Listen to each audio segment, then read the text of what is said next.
Hello అందరికీ. పెళ్ళిళ్ళలో చేసే బంగాళదుంప ముద్ద కూర ఎంతో టేస్టీగా ఉంటుంది. ఈ కూర అంటే చాలా మందికి ఇష్టం. కొంతమందికైతే తెలియదు కదా! ఎలా చేసుకోవాలో చూద్దాం. బంగాళదుంపల్ని తీసుకొని శుభ్రంగా వాష్ చేసుకొని పెట్టుకోవాలి. వీటన్నిటిని సగంగా కట్ చేసి పెట్టుకోవాలి చిన్న చిన్న ముక్కలుగా.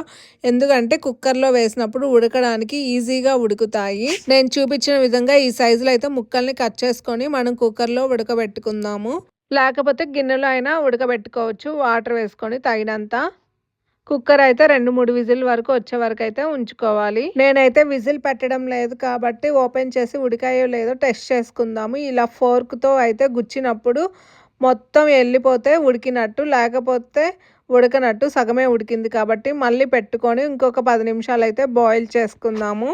10 నిమిషాల తర్వాత చెక్ చేస్తే పొటాటోస్ అయితే మంచిగా బాయిల్ అయ్యాయి. మనం ఫోర్క్‌తో గుచ్చినప్పుడైతే మొత్తం దిగిపోవాలి పొటాటోస్ అయితే మంచిగా బాయిల్ అయినట్లు. వీటిని చల్లారాక తోలు తీసుకొని అయితే పక్కన పెట్టుకోవాలి.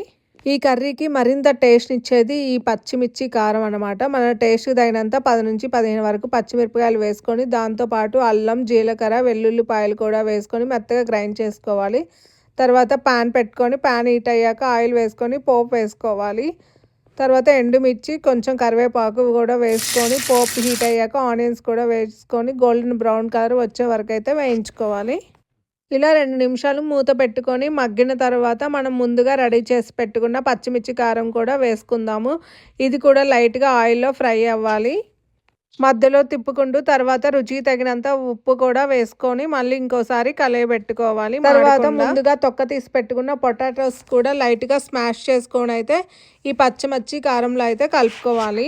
ఇలా గరిటెతో కలుపుకుంటూ ఇంకొంచెం స్మాష్ అయ్యాక మళ్ళీ రుచికి తగినంత ఉప్పు కూడా వేసుకోవాలి.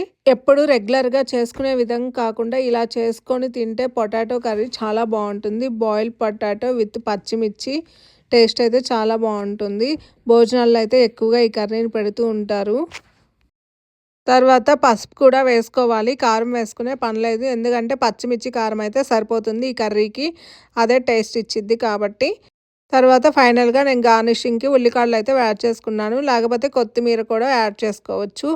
ఫైనల్గా సర్వ్ చేసుకొని తిందాము. చూడ్డానికైతే చాలా అట్రాక్టివ్గా బాగుంది, కలర్ఫుల్గా. మీరు కూడా తప్పకుండా ట్రై చేయండి. టేస్ట్ అయితే చాలా అమేజింగ్గా ఉంది. ఇలాంటి మరిన్ని వీడియోస్ కోసం నా ఛానల్ని సబ్స్క్రైబ్ చేసుకోండి. Thanks for watching. బాయ్. మళ్ళీ కలుద్దాం ఇంకొక వీడియోలో.